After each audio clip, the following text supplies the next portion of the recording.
Welcome to the most awaited event of the night, that is stand-up comedy. अब तो आप लोग मुझे पहचान गए होंगे। मैं हूँ doctor Veena Gupta, wife of doctor Sunny Gupta, जो है फिटनेस फ्रीक। आप उनको सिर्फ जिम में पाएंगे, चाहे सुबह हो चाहे शाम, चाहे धूप हो चाहे बारिश। मेरे हस्बैंड को सिर्फ दो चीजों से प्यार है। नहीं, मैं बिल्कुल भी नहीं। अब शादी को 13 साल हो गए। पहला प्यार है उनका फिटनेस, जिम, और दूसरा प्यार है लोगों को सुलाना। अरे भाई, एनेस्थीसिया देते हैं। पता नहीं, पर कुछ सालों में उनका प्यार जिम से कुछ ज्यादा ही हो चुका है। ऐसा मुझे इसलिए लगता है क्योंकि जब भी हमें कोई मेडिकल इश्यूज होते हैं तो उनका एक ही आंसर होता है, जैसे कि सुनो यार, हेडेक हो रही है, अरे जिम जा। भूख ज्यादा लग रही है, अरे जिम जाओ। भूख नहीं लग रही, अरे यार जिम जाओ। नींद ज्यादा आ रही है, जिम जाओ। नहीं नींद आ रही, अरे why you are wasting your time, go to gym. ऐसा कैसे हो सकता है? मतलब इतनी सारी प्रॉब्लम्स और एक ही सॉल्यूशन। बट उनको देख के कभी कभी मुझे भी लगता है कि मुझे भी थोड़ा फिट हो जाना चाहिए उनकी तरफ। तो मैंने भी उनको थोड़ा फॉलो करना स्टार्ट किया। पर मैंने ये रियलाइज किया है कि आजकल वेट लॉस इतना आसान नहीं है करना। पहले क्या होता था, पहले फ्राइड छोड़ दो, भागना शुरू कर दो, वेट कम हो जाता था। आजकल क्या है, हर 6 महीने में तो वेट लॉस का सिलेबस चेंज हो जाता है। इतनी सारी डाइट आ चुकी है, जैसे कि कीटो, इंटरमिटेंट फास्टिंग, ओमेड, जो आजकल करण जौहर प्रमोट कर रहे हैं, 1 मील अ डे। पर उसके 6 महीने के बाद फिर से रिसर्च होती है कि इन डाइट से कैंसर हो जाता है। अरे भाई, आप दोनों रिसर्च साथ में नहीं कर सकते। मैंने भी कुछ महीने इंटरमिटेंट फास्टिंग किया और मेरा भी कुछ ग्राम वजन कम हुआ है। लग रहा है इस बात को तालियां होनी चाहिए। इंडिया में ना वेट लॉस को कुछ ज्यादा इज्जत दी जाती है। हमें ये लगता है कि जिसका वेट कम होता जा रहा है उसका आईक्यू लेवल बढ़ता जा रहा है। आजकल देखो सुपर फूड्स भी आ चुके हैं, जैसे कि ओट्स, चिया सीड्स, किनोआ। ये सुपर फूड्स इसलिए नहीं है सुपर फूड्स क्योंकि इसमें कैलोरी नहीं है। ये बेसिकली सुपर फूड्स इसलिए है क्योंकि इनको खाने के बाद एपेटाइट ही मच जाती है। बंदा सोचता है मैं भूखा ही सो जाऊं। मखाने भी आजकल सुपर फूड हो चुके हैं। मखाने, जिनको नहीं पता, फॉक्स नट के नाम से पैकेट आता है। 150 रुपए का 100 रुपए का पैकेट आता है। पहले मखानों को इंडिया में कोई नहीं पूछता था। मखाने सिर्फ आते थे वैष्णो माता के प्रसाद में, वो भी इसलिए क्योंकि लोगों को लिफाफा भरा भरा लगता था।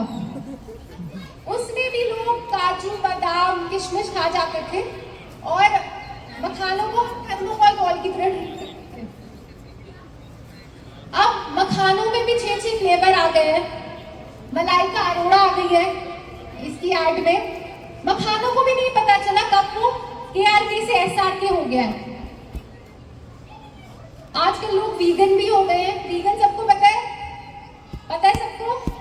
जिनको नहीं पता उनके लिए वीगन वो लोग होते हैं जो एनिमल प्रोडक्ट्स बिल्कुल कंज्यूम नहीं करते, जैसे कि दूध हो गया, दही हो गया, पनीर हो गया। वो अपना आधी जिंदगी तो इसलिए टाइम वेस्ट करते हैं कि लेबल पे पढ़ते रहते हैं यार इसमें 0% कोई एनिमल प्रोडक्ट तो नहीं है, और बाकी टाइम वो इसके रिप्लेसमेंट ढूंढने में वेस्ट कर देते हैं। तो मुझे लगता है वीगन सिर्फ वही लोग हो सकते हैं जो वेले हो। जिनको थोड़ा भी काम है वो लोग वीगन नहीं हो सकते। आजकल मेरी बेटी वो भी वीगन करके जा रही है। मुझे बोलती है मम्मा मुझे एलमंड मिल्क पीना है। मैंने कहा भाई बचपन से ही तो बादाम डाल के दूध दे रही हूँ तुझे। नहीं मम्मा, एलमंड मिल्क वो नहीं होता। एलमंड मिल्क वो होता है जिसमें बादाम से दूध निकालते हैं। मैंने बोला बेटा सुन, बादाम को हम बचपन से ये बोल के पाल रहे हैं कि तू ड्राई फ्रूट है। फ्रूट भी तो बाद में है, पहले तू ड्राई है। अब हम बादाम को अचानक से कैसे बोले तू दूध दे? अब चलो बात, फिर उसके बाद क्या हुआ, फिर मैंने सोचा चलो डाइटिशियन को ट्राई किया जाए। 100-200 ग्राम तो कम हो गया, चलो 500-600 और कम हो जाएगा। तो मैं डाइटिशियन के पास गई, डाइटिशियन ने मुझे बोला कि आपको वेट लूज करना है, आप मैदा छोड़ दो। मैंने कहा ठीक है। फिर उसने कहा कि आप आटा भी कम कर दो। मैं कहा वो भी ठीक है।